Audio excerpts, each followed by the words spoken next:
They didn't call the little boy a child fighting to live. They called him an outsider. If you've ever loved someone so deeply that their absence still sits beside you, then I think this story will stay with you.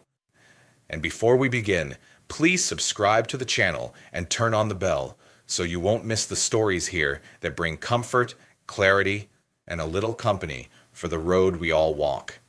Tonight's story is about grief, love, memory, and the kind of choice that shows you who truly understands the human heart. Some people have told me that pain softens with time. They say it like time is some kind of skilled doctor, like if you just wait long enough, every wound will eventually close on its own. But it's 2025 now, and there are still nights when I sit in this house, staring at the chair by the window, staring at the flower pots out on the porch, and I get this feeling that if I turn my head fast enough, Emma will walk out from the end of the hallway with a book in her hand, and Sophia will come running after her, complaining that her sister took the wrong sweater again. And then I remember. Nobody's coming out anymore. There are no more little footsteps echoing through this house. No one calls me Dad anymore. And that silence, even after all these years, it can still kill a man one piece at a time. I'm 45 years old. People still tell me I'm young, that I've still got my whole life ahead of me. But they don't get it. There are people who aren't old in years, but whose hearts have been living like old men for a long, long time. I had 2 daughters. Emma, my oldest, was 15 when she left me. She had calm eyes, the kind of eyes you only see in a child who had to grow up too soon. Emma didn't talk much, but she noticed everything. If I was tired, she knew. If I was pretending to be okay, she knew that too. There were nights I'd fall asleep sitting in a hospital chair, and when I woke up, Emma had somehow draped her jacket over me. Sophia, my younger one, was only 12. Sophia was nothing like her sister. She was soft like morning light, talked more, laughed more, and had this way of loving things so gently. She loved plants, old music boxes, tiny little things most people don't even notice. She used to talk to the flower pots like they could hear her. One time I asked her why she did that, and Sophia said, "Because if you're kind to small things, you won't forget how to be kind to people." I remember everything so clearly. I remember Emma liking to fold the corners of book pages, but always saying sorry before she did it, like she owed the author an apology. I remember Sophia always wearing mismatched socks because she said 2 matching ones looked too sad. I remember the smell of their shampoo, the sound of them coughing in the middle of the night, the way their tiny hands would reach for mine when the pain got too bad for them to sleep. I remember all of it. Some people think that when your child dies, what's left is just memories. No. What's left is a whole, unfinished life still living inside the person who stays behind. I became a single father when Sophia was still very little. Everything in this house, every rhythm of my life revolved around those 2 girls. And because both Emma and Sophia had chronic illnesses, our life hadn't looked like a normal family's life in a very long time. Our house never really ran on school schedules or vacation plans. We lived by doctor appointments, prescriptions, lab results, phone calls from specialists, whether it was a good day for their health or a bad one. I know the smell of hospital hallways better than I know the smell of perfume. I know the sound of heart monitors better than I know any song. I know what it feels like to sit outside an ER room, staring at a closed door, knowing exactly how long each minute can stretch. I know the kind of exhaustion that comes from being a father, a mother, a nurse, and the one person trying to keep the whole house from falling apart. But I never saw it as a burden, not once. Was I tired? Yeah. Was I scared? All the time. Were there nights I'd lock myself in the bathroom, sit on the floor, bury my face in my hands, and cry without making a sound? Absolutely. But not one single time did I ever look at my daughters and think my life had been robbed of something. If anything, they were the only reason I was still standing. Emma once said something to me that I still remember to this day. It was after a long night at the hospital. She had just finished treatment, her face pale, her lips dry, but she still smiled at me and said, "Dad, if I ever get better, I want to be someone who helps people who are hurting." I smiled, ran my hand over her hair, and told her, "You already are." Emma didn't know that even on the worst days of her own life, she was still thinking about other people. Sophia was different. She didn't say things in big, memorable lines like her sister. She showed it in little ways. She'd split her snack in half for a nurse. She'd leave thank you notes in the janitor's pocket. She remembered the birthday of the woman at the hospital front desk better than I ever did. She did everything with a heart so soft that sometimes it scared me, because the world is way too rough for a child like that. And then 2019 came. I don't know how to describe that stretch of time in a way people would fully understand. Maybe you can't. Some pain can only be measured by the people it actually crushed. Emma was the first to go. Even now, I still hate using the word lost. It makes it sound like I misplaced her somewhere and might find her again one day. But no, I know exactly where Emma went.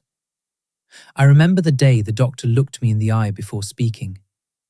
I remember that moment when every sound around me seemed to drift far away, like I'd been pushed underwater. I remember what it felt like to stand beside my daughter's hospital bed, my hand on hers, and understand for the first time that there are some goodbyes in this world you do not get to bargain with. She was 15. 15 is the age when a girl should be worrying about prom, exams, crushes, stupid drama. Not the age when a father has to choose the last outfit she'll ever wear. I still hadn't even figured out how I survived Emma's funeral, when Sophia started getting worse. I didn't have time to grieve like a normal human being. I didn't have time to curl up in bed. I didn't have time to let this house turn into a wreck. I had just buried one child, and then I was back behind the wheel, driving the other one to the hospital. I still remember that morning. Sophia's booster seat in the back, her yellow blanket wrapped around her, an old stuffed animal with one ear worn thin. I was driving and saying all the usual useless stuff like, "Everything's going to be okay," even though I knew I was saying the words I desperately wanted to believe more than anybody. Sophia looked at me. She was already so weak. But she still whispered, "Dad, don't cry while you're driving." Right then, I had to bite down so hard my jaw hurt. She was only 12, and she was still the one trying to comfort her father. That was 2020. That was the year I lost Sophia too. People usually think the worst pain is the moment your child dies. No. That's one of the worst pains, but there's another one too. The morning after everything is over, when you walk into the kitchen out of habit to make breakfast, and then remember, there's nobody left in the house who needs you to do that anymore. It's opening the medicine cabinet and freezing, because the things that used to keep your life running suddenly don't mean anything anymore. It's when you absent-mindedly start to call your child's name from the next room, and your own voice dies halfway out of your mouth. It's when the whole house is still standing exactly the same, but there's no one living in it anymore, except you. After Sophia's funeral, my family started talking a lot about how I needed to move on. I hated that phrase. It always comes from people who didn't lose the most precious thing in their life. My brother said, "Well, at least now you can finally rest. No more running around to doctors, no more staying up all night with meds." Maybe he thought that was comforting. But if you've ever buried your child, you know there is no father on earth who hears that and doesn't feel like he just got stabbed in the chest. Rest? Rest from what? From being a dad? My mother said it was time for me to think about another chance, that I could still have more children. And my father told me I should sell the house, move away, leave everything behind, because living surrounded by that many memories would only keep me stuck. But they didn't understand. Or maybe they never really tried to. I'm not still in this house because I don't know pain. I stay because Emma and Sophia are still here. Emma is in the bookshelf in the living room. Sophia is in the flower pots out front. Emma is in the chipped ceramic mug she still loved using. Sophia is in the old music box sitting on the shelf by the window. If I leave, I'm not escaping grief. I'm betraying the only place in the world that still holds the traces of my girls. The years after that, I mostly lived alone. I went to work, I came home, I ate when I remembered to eat, slept when I was too exhausted not to. There were days I didn't speak to anyone except the cashier at the grocery store. Not because I hated people. It's just that every bit of small talk wore me out. Every comforting word felt misplaced. I started going to a grief support group. At first, I didn't want to go. I didn't believe sitting in a room full of strangers could do a damn thing for what I was carrying. But one day I realized I'd gone weeks without hearing my own voice say anything except, "Thank you," and "No bag, I'm good." And I thought maybe I needed to try something before I disappeared completely from my own life. That's where I met Daniel. That's not his real name, but let's call him that. Daniel had the shoulders of a man who had carried too much for too many years and never been allowed to put any of it down. We didn't need many words to recognize each other. Just the way he sat. The way he looked down every time somebody said, "You need to stay strong." The way he'd turn his wedding ring without even realizing it whenever the hospital came up. I looked at him and thought, I know exactly what kind of nights this man has lived through. His son's name was Oliver, 10 years old. The first time Oliver came to my house was early in 2025. He stood at the door with a little backpack and a book hugged against his chest. He was thinner than most kids his age, a little pale, with big, bright eyes that already carried the kind of tiredness no child should have. He said hello so politely. Not loud, not rushed, not the kind of energy people usually expect kids to bring into a room. He entered my life like the softest breeze. Oliver was different from a lot of kids I'd met. He didn't ask the kinds of innocent questions that stab people without meaning to. He didn't look around the house and say, "Where are your daughters?" He seemed to feel which places needed quiet, which moments needed stillness. Maybe sickness makes children understand things way earlier than it should. One time, I was fumbling around with a watering can, and Oliver said, "Would you like me to do that for you?" I handed it to him. He crouched down in front of Sophia's flower pots and watered each one little by little, as carefully as if they were the most fragile things in the world. I stood there watching him, my throat locked up, because Sophia used to do it exactly like that. One night, Oliver and Daniel stayed for dinner. I was going to order takeout, but Oliver said he knew how to make grilled cheese and soup. I laughed.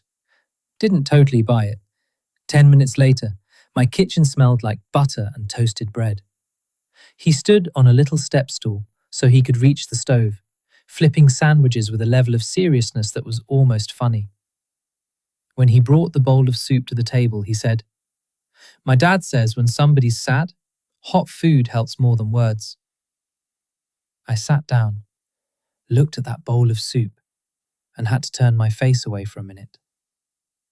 Not because the food itself was anything special, but because it had been such a long time since anyone in this house had made me something with that kind of simple care. Oliver started coming by more often. Sometimes he brought books. Sometimes he just sat quietly on the couch, and every now and then he'd read a part he liked and ask if I wanted to hear it. Sometimes he'd go out in the yard, pull weeds, turn the flower pots toward the sun. He didn't fill the space Emma and Sophia left behind. Nobody could. But his presence didn't make me feel like I was betraying their memory either. If anything, he made this house feel a little less like a tomb. One afternoon, I came in from the garage and saw Oliver standing in front of the shelf by the window.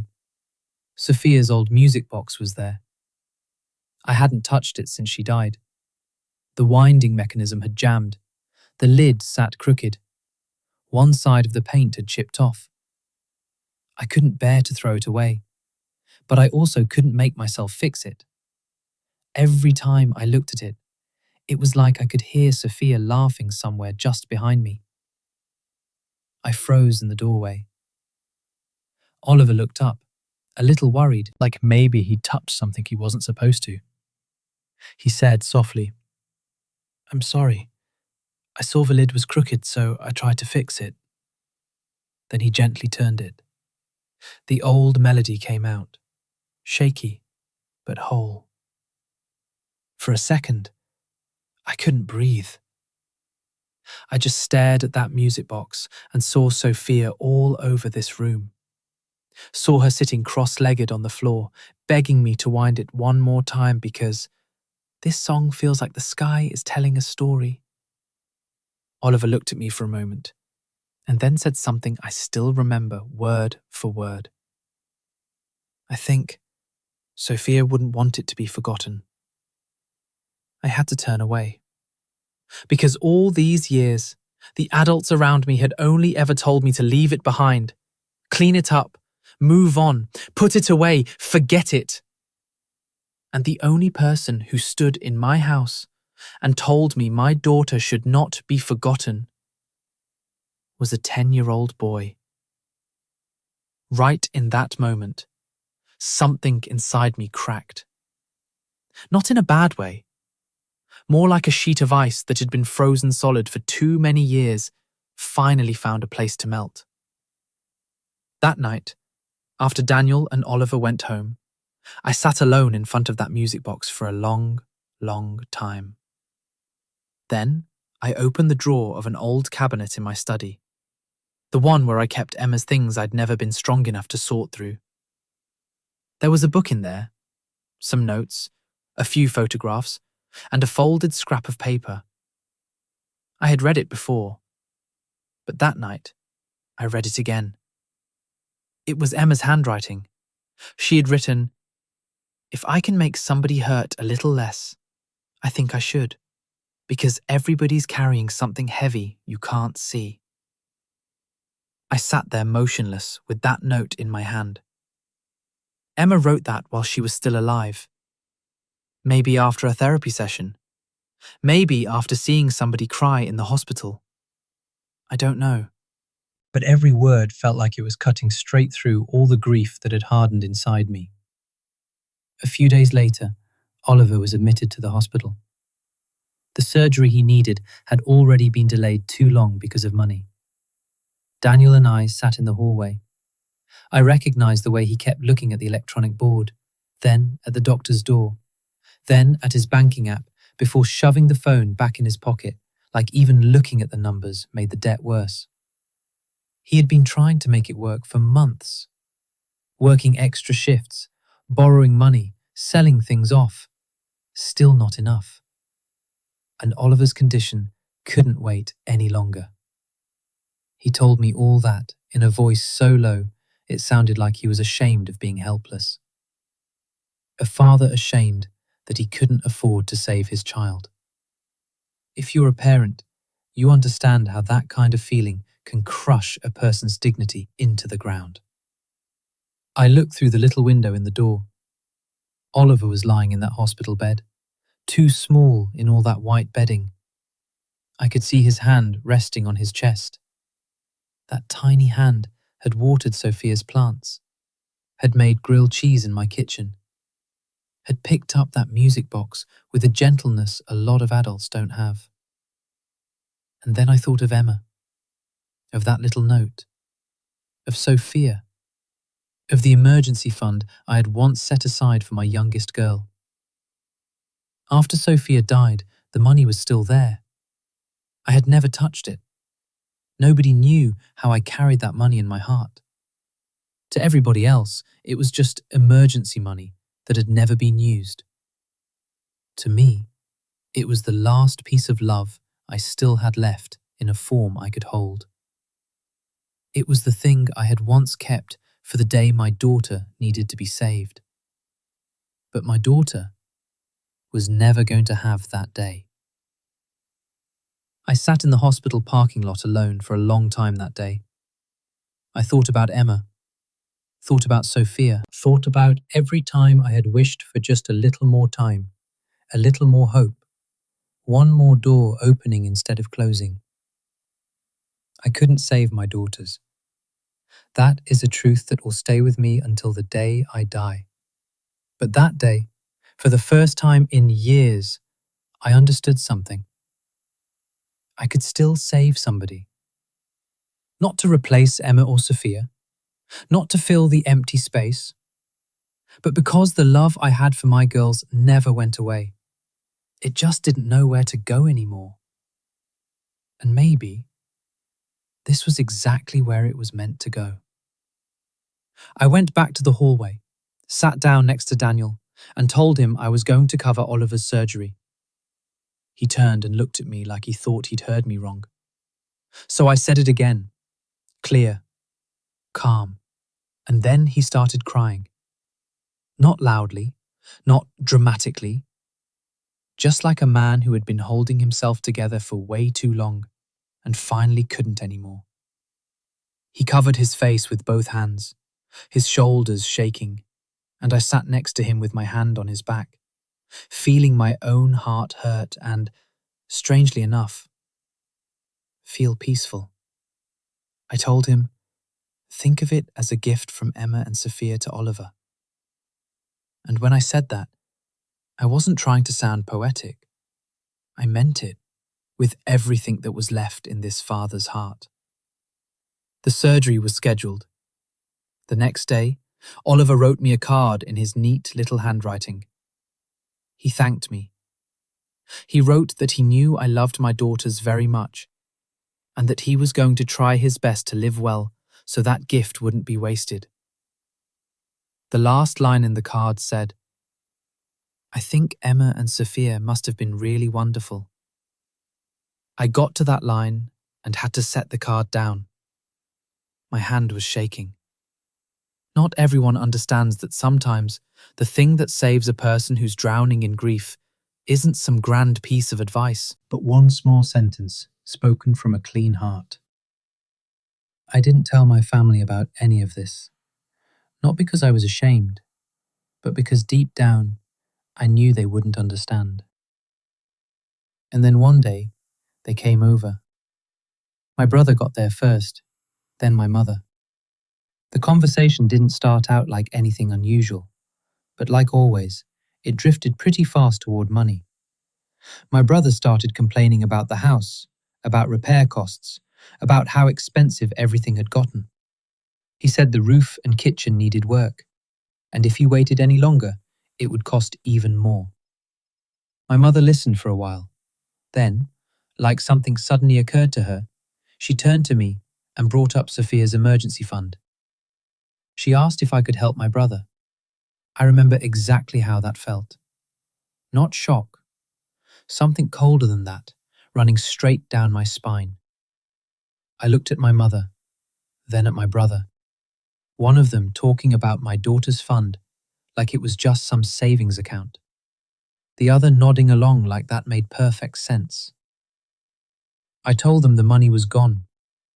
They asked what I had used it for. I said I had used it to pay for the surgery of a close friend's son. The whole room went silent. That kind of silence, right before a storm hits. Then my mother spoke first. Her voice shot up with outrage. She asked me if I had any idea what I'd done. My brother stood up so fast it scraped the floor and stared at me like I had betrayed the family. He asked how I could hand over that kind of money to outsiders when family needed help. Outsiders.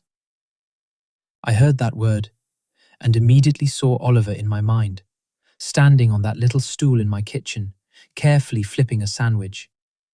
Oliver crouching down to water Sophia's plants. Oliver lifting up that music box with both hands and saying my daughter should not be forgotten. A child like that.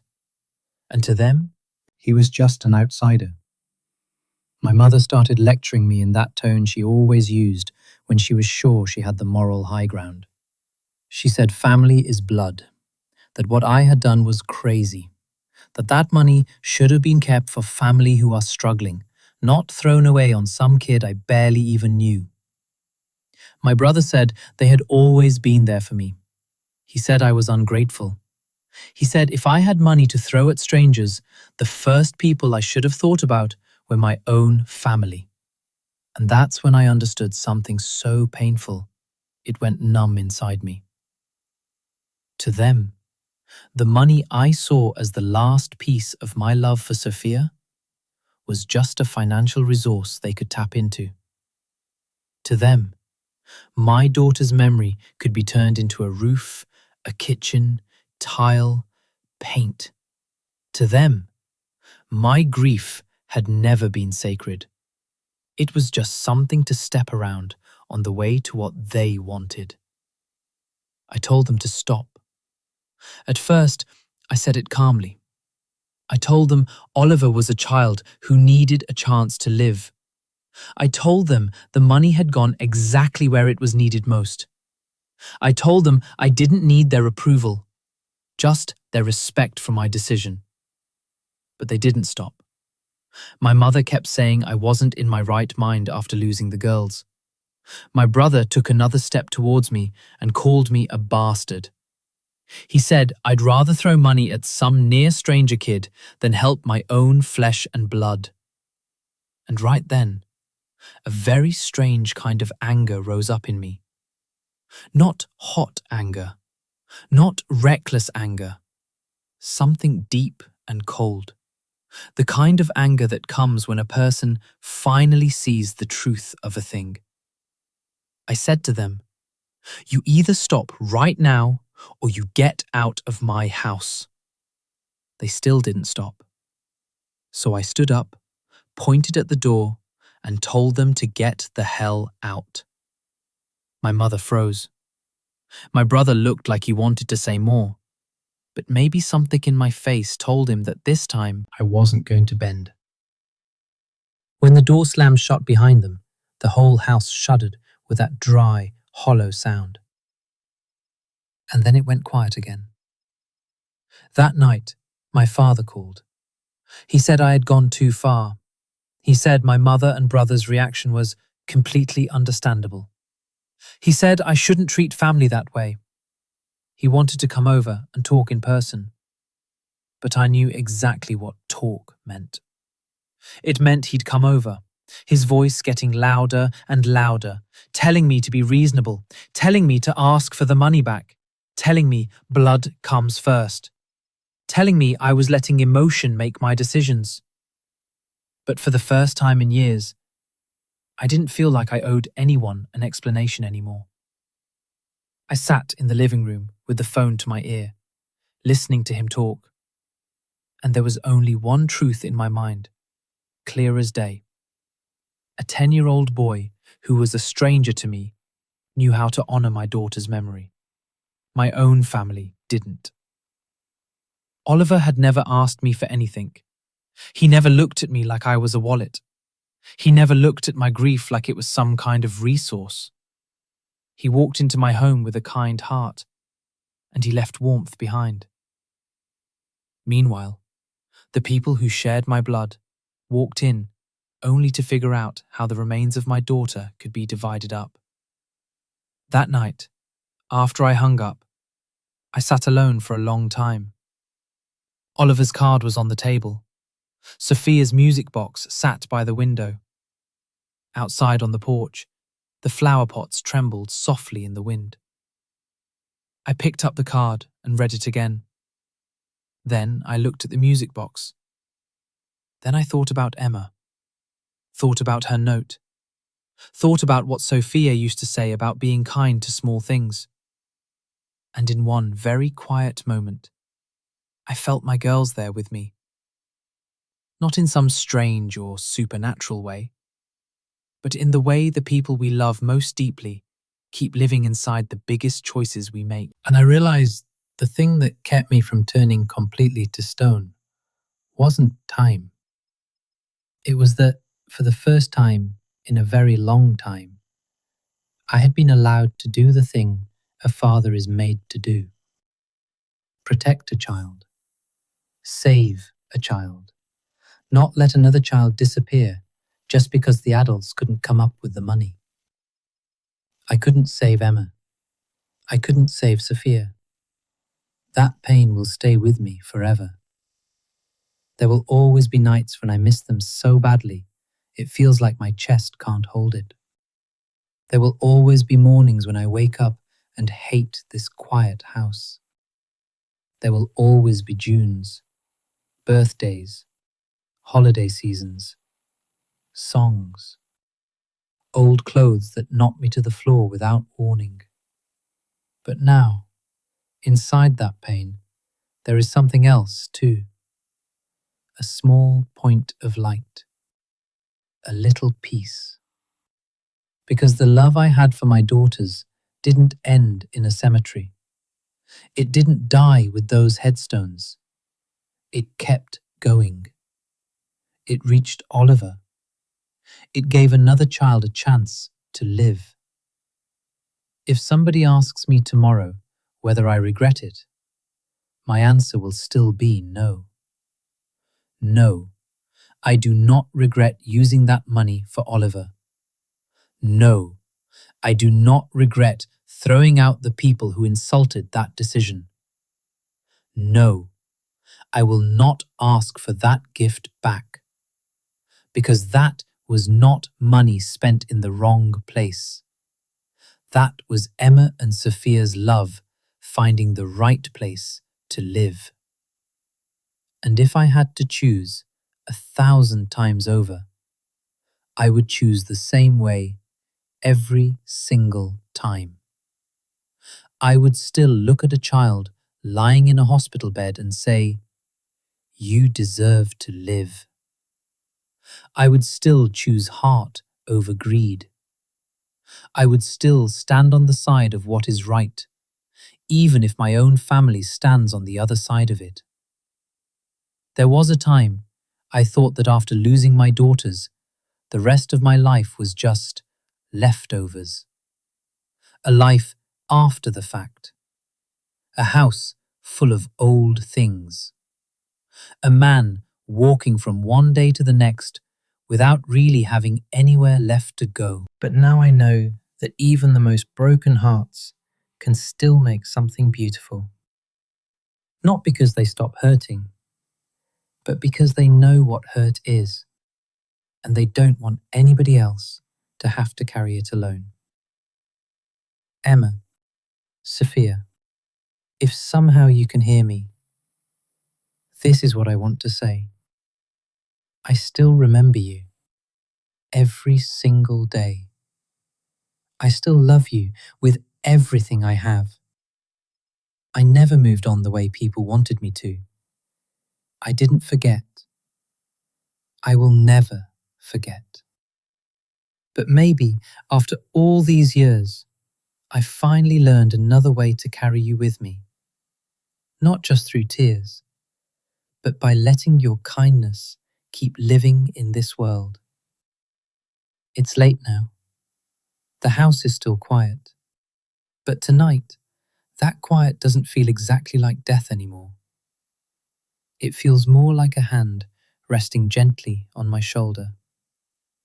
And for the first time in a long, long while, I can sit here missing my daughters without feeling like all I have left is loss. I still feel like a father. And strangely enough, that is enough to bring me peace. I'll be honest with you. At my age, I don't have much patience left for people who talk about family when what they really mean is money, control, or guilt. What this father did was not reckless, it was not selfish, and it sure wasn't wrong. He took the love he still had for his daughters, and he used it to save a boy who still had a shot at life. That makes sense to me. In fact, I'd say a lot of folks my age would understand that better than anything his own family said. Because when you've lived long enough, you learn something simple. Blood doesn't automatically make people decent, and pain doesn't automatically make people compassionate. That little boy showed more respect for those daughters than the grown adults did. That's the truth of it. And if I were sitting across from that father, I'd tell him plain and simple, you did right by your girls. You did right by that boy, and you don't owe anybody an apology for it. Did he make the right choice? Should family always come first, no matter what? And have you ever had a moment where the people closest to you understood you the least? Leave your thoughts in the comments. I read them, and they matter. And if stories like this speak to you, stories about family, grief, love, and the hard truths people don't like to say out loud, go ahead and subscribe and hit the bell so you don't miss the conversations here that might help you see your own life a little more clearly. Until next time, take care of yourself, and if you still have love to give it where it means something.